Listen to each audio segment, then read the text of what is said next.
महर्षि आत्रेय को पृथ्वी पर इंद्रपुरी लाने पर अति दुख क्यों हुआ। जैसा मैं नीतू पांडे यूट्यूब चैनल पर आप सबका स्वागत करती हूँ। इस कथा का वर्णन ब्रह्म पुराण में मिलता है।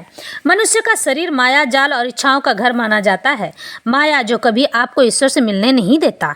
सुख, वैभव, मदिरा, वासना और भी बहुत कुछ इसी से जुड़ी है। इच्छाएं मनुष्य की एक इच्छा पूरी होती है कि दूसरा अपना घर पहले ही बना लेती है।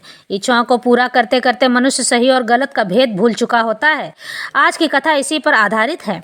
एक सर्वश्रेष्ठ मुनि जो कि अपने कर्म और कर्तव्य को छोड़कर माया और इच्छा के पीछे भागने लगा। लेकिन मैंने हमेशा ही कहा है, किसी को उतना ही मिलता है जितने के वो लायक है। वैसे धन संपत्ति और आपके संस्कार किसी के सामने खोलकर दिखाने की चीज नहीं है, क्योंकि अगर आपके पास धन है तो आप अपने जीवन में उस धन का सदुपयोग किसी न किसी तरह से अवश्य ही करेंगे।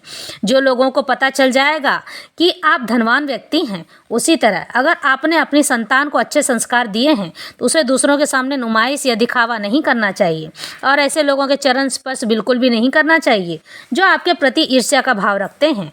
आज का सुविचार आपको पसंद आया होगा, तो आज की कथा आरंभ करते हैं। प्राचीन काल की बात है। हमारे एक महान ऋषि आत्रेय रहा करते थे। उनकी पत्नी का नाम देवी अनुसुईया था। आत्रेय बड़े ही तपस्वी मुनि थे और ब्रह्मवेता यानी वेदों का ज्ञान रखने वाले ब्राह्मण थे। एक बार की बात है, आत्रेय ऋषि ने भगवान शिव की घोर तपस्या की और अब अपने तपोबल से आत्रेय मुनि कहीं भी भ्रमण यानी घूम फिर सकते थे। तभी एक दिन घूमते घूमते आत्रेय मुनि इंद्रपुरी जहाँ इंद्रलोक था वहाँ चले गए। जब वहाँ पहुँचे तो माया ने मानो चारों ओर से उन्हें घेर लिया हो। इंद्रलोक में महर्षि अत्रि ने देखा कि इंद्रदेव के चारों ओर अप्सराएं नृत्य कर रही हैं और महंगे रत्न उपरत्न इंद्र का सिंहासन जो सोने से बना हीरे मोती जड़े थे। यह सब देखकर आत्रेय ऋषि चकित रह गए और सोचने लगे कि कहाँ मेरी छोटी सी कुटिया और कहाँ यह इंद्रलोक जो सुख और वैभव से भरा है। फिर महर्षि आत्रेय पृथ्वी पर पुनः वापस आ गए और उनके मन से इंद्रपुरी जो सुख और वैभव युक्त था उनके मन से जा ही नहीं रहा था कि तभी उन्हें सहसा यह ख्याल आया कि क्यों ना मैं इंद्रपुरी इंद्रलोक को यहीं स्थापित कर दूं। फिर भगवान विश्वकर्मा जी का आह्वान करते हैं। भगवान विश्वकर्मा जो देवों के शिल्पकार थे, उनसे महर्षि आत्रेय कहते हैं, हे देव शिल्पी विश्वकर्मा, मेरी इस बेजान कुटिया के स्थान पर इंद्रपुरी इंद्रलोक का निर्माण कर दो। तो देव शिल्पी विश्वकर्मा जी चकित रह गए।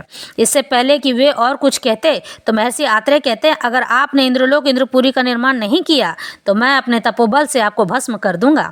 देव शिल्पी विश्वकर्मा जी ने ईश्वर की माया और इच्छा समझकर महर्षि आत्रेय की कुटिया के स्थान पर इंद्रलोक इंद्रपुरी का निर्माण करा दिया, जो देखने में स्वर्ग लोक जैसा ही प्रतीत हो रहा था। देवी अनुसुईया ने ऐसा करने के लिए मना किया था, लेकिन पति की इच्छा के आगे स्त्री की कहाँ चल पाती है। सो जब यह बात असुरों को पता चली कि इंद्र ने इंद्रपुरी को पृथ्वी पर ला दिया है तो सभी असुर अत्रि ऋषि के इंद्रपुरी पर हमला कर दिए। एक साधक जिसने कभी लड़ना ही नहीं जानता था, वह इतने असुर को तलवार खड़क लेकर खड़ा देखकर भयभीत हो गए और कहते हैं, हे इंद्र, तुम्हारी हिम्मत कैसे हुई? तुमने अपने इंद्रपुरी को पृथ्वी पर कैसे लाए? तो अत्रि ऋषि बाहर निकलकर कहते हैं, हे असुरों, ये तो इंद्रपुरी नहीं बल्कि उसी की छवि मात्र है। मैं इसे तुरंत हटवा देता हूँ। और देवशिल्पी विश्वकर्मा जी का आह्वान किए और उसे पूरा समेटने को कहते हैं। विश्वकर्मा जी ने ऐसा ही किया और वहाँ से हंसते हुए चले गए। तब असुर भी चले गए। इस तरह से महर्षि अत्रि को इंद्रपुरी पृथ्वी पर लाने का अति दुख हुआ। तो आज की कथा यहीं संपन्न होती है।